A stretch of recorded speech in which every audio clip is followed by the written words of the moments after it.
a new danger for Americans overseas, singling out U.S. citizens based on their nationality, brought on by Russia's war in Ukraine.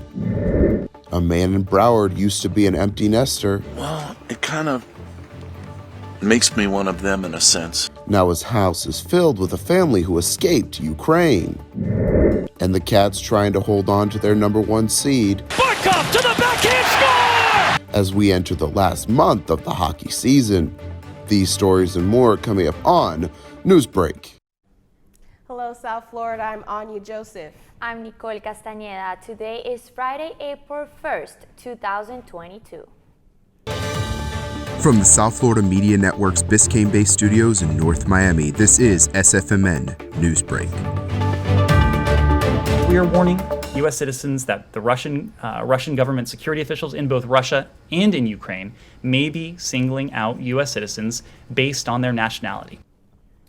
Words of warning from the U.S. State Department urging Americans to leave Russia and Ukraine. Meanwhile, a family who escaped Ukraine has found a home with a man in Cooper City. The network's Sofia Benitez reports from outside the Ukrainian Orthodox Church that helped set it all up. An act of kindness that amidst chaos sparked a gesture of life-changing actions to a Ukrainian family here in South Florida. The Ukrainian crisis has shown both the worst and the best out of people. This is the story of a family who fled their homeland in Ukraine a month ago and found hope through the unexpected kindness of a Floridian man. I realized that something happened because when at 5:30 maybe a.m., the neighbors called me and asked, Irina, did you hear something? Irina was on a business trip in Lviv, Ukraine, near the Polish border last month when Russia first attacked her country. Her husband and 3 children were miles away at the family's home outside Kiev, their plan to meet and flee the country by train. Once together, they encountered a problem. Irina's husband couldn't leave the country.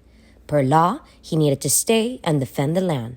So Irina boarded the train, headed to Poland with her 3 children, ages 3, 7, and 9. As the world watched the crisis, Philip Branford from Florida felt the urge to help. At almost 80 years old, Philip's family's history of Croatian and Ukrainian roots pulled him to react. Near Philip's home in Cooper City, St. Nicholas Ukrainian Orthodox Church started a helping plan for Ukrainians. I went to the church and I gave them a couple of $100, thinking I've done my good deed, like a Boy Scout might. And I said, if I can help more, let me know. His actions caused a life-changing reaction. Irina had been to the same Ukrainian church the year before, so when she made it to Miami and shared her problem, a church volunteer requested Philip's help. I was told about this mother with 3 children from Ukraine. And he told, yes, I want to help. I have the big house. I want to give you the place to stay for your kids. You will have the separate room for all of them. Philip has been living alone for the last 4 years as his wife is at a nursing home. To him, then moving in meant a new opportunity for a family life. And so they did. Once moved in, Philip insisted that Irina and her children visit Disney as his treat. To him, spoiling grandchildren is what he's supposed to do. Irina eventually learned that men with 3 children or more were allowed to leave the country. So this happened a couple days ago. A family united, a new home, all thanks to kindness. If you too would like to support the Ukrainian crisis, please visit www.ukrainianorthodox.church. This is Sofia Benitez reporting for the South Florida Media Network. This morning, a family is grieving the death of a 5-year-old boy after a high-speed chase in Florida. It was last night in Jacksonville. It all started when police received calls of a kidnapping in progress. When an officer attempted to stop the car, the driver took off. After the 30-mile police chase, the car went off a ramp and into a pond. The fire department later found the child at the bottom of the pond. One person was arrested and is facing several charges. A bridge in Florida, Panhandle, is back open this morning after a tense situation. An 18-wheeler crashed yesterday and ended up teetering off the edge of the bridge in Pensacola. It took crews an hour to help the big rag back onto all 18 of its wheels. 2 people and 2 dogs were in the truck at the time of the crash. but they weren't hurt. The Panthers are continuing their fight to the top spot of the Eastern Conference after a sweeping victory last night. The Cats started off strong and did not let up, eventually shutting out the visiting Chicago Blackhawks. Final score is 4-0. The dynamic team is tied for the first in the Eastern Conference and will play again tomorrow against the New Jersey Devils. Mickey and his friends welcoming you back to the Walt Disney World with open arms. That's still ahead, and so is the story. Once we got out here, we realized that things are very expensive right now. Even though traveling is more expensive now, many are choosing to do it. Newsbreak will be back in just 2 minutes. Type 2 diabetes can have a big impact on your life. But how can it be prevented? Well, the first step is knowing if you have something called prediabetes. Take the 1-minute risk test today at doihaveprediabetes.org. I know kids worry about a lot of things. Getting enough food to eat shouldn't be one of them. Through a nationwide network of food banks, Feeding America serves virtually every community in the United States. See how you can help your community. Visit feedingamerica.org.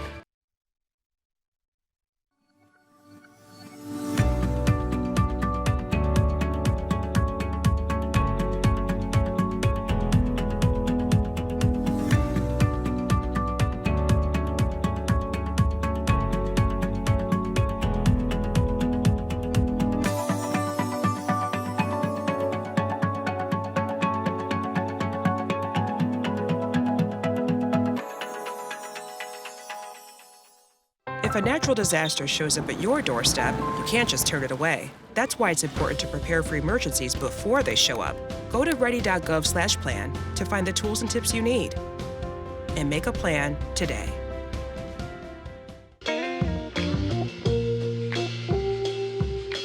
You really have done as much for us as you think we've done for you.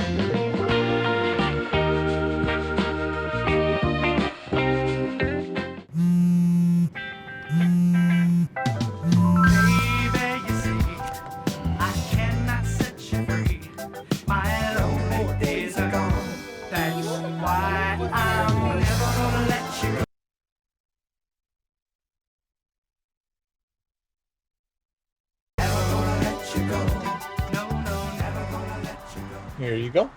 Thank you. Thank you.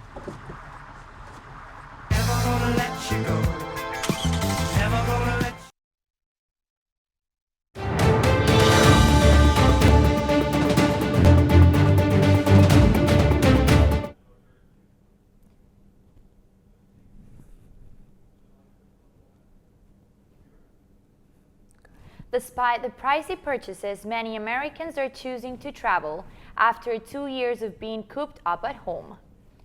Inflated costs, especially for fuel, has made every part of traveling more expensive.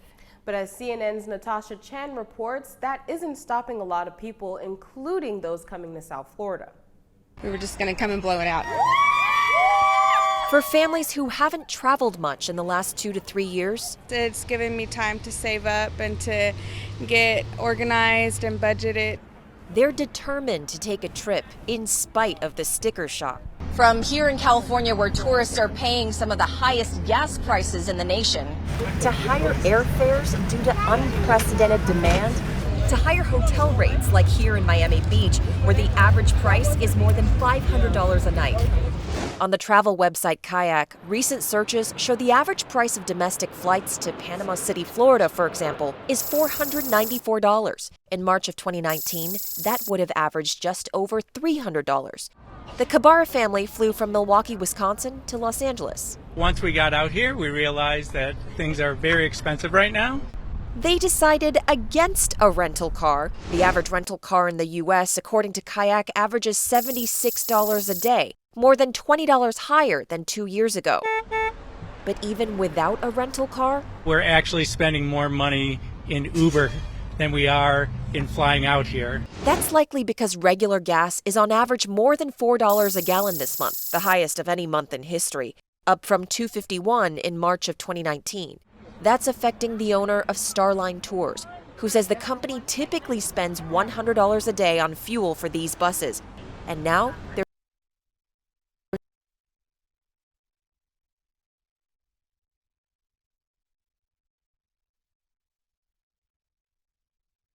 but we're going to have to look at going to full summer pricing right now rather than waiting until the summer.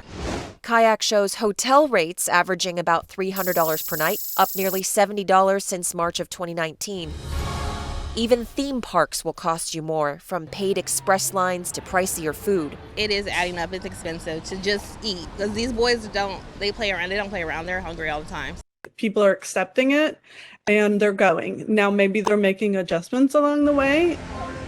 While the cheapest single-day Disney tickets stayed the same price since 2019, there are now fewer days priced at value season. Meanwhile, a discount tracking website, Mouse Savers, shows the most expensive types of tickets at Disneyland and Disney World during the busiest season jumped 11 or 12% from 2 years ago. Wherever they go, however much it costs, some families say they just need to get out of the house now, and they'll scale back later. I think we will probably make a smaller summer vacation because we made a big spring break vacation. Natasha Chen, CNN, Los Angeles. The whole Disney crew should be happy about this one. Starting later this month, Walt Disney World and Disneyland guests can get up close and personal with Mickey and friends. All the fun stuff is back: personal autographs, photos, and the best part, the hugs. As Disney parks are slowly returning to normal operations in the midst of the pandemic, restrictions should look to loosen up around April 18th. That's all the time that we have today for Newsbreak. I'm Anya Joseph. And I'm Nicole Castañeda. Get more news anytime at sfmn.fiu.edu.